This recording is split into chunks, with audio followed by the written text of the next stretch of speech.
चतुर्भिः श्रीकण्ठैः शिवयुवतिभिः पञ्चभिरभिः प्रभिन्नाभिः सम्भोः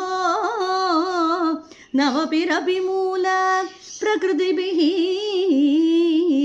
चतुर्चत्वारिंशत् वसुदल कलाश्रत्रिवलय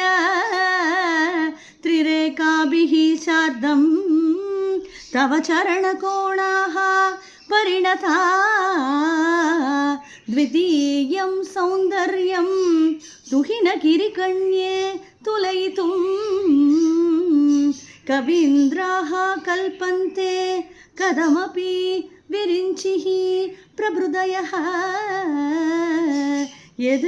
आलौकौ सुख्यात् अमरललना यान्ति मनसा तपोभिः दुष्प्रापामपि गिरिशसायुज्य पदवी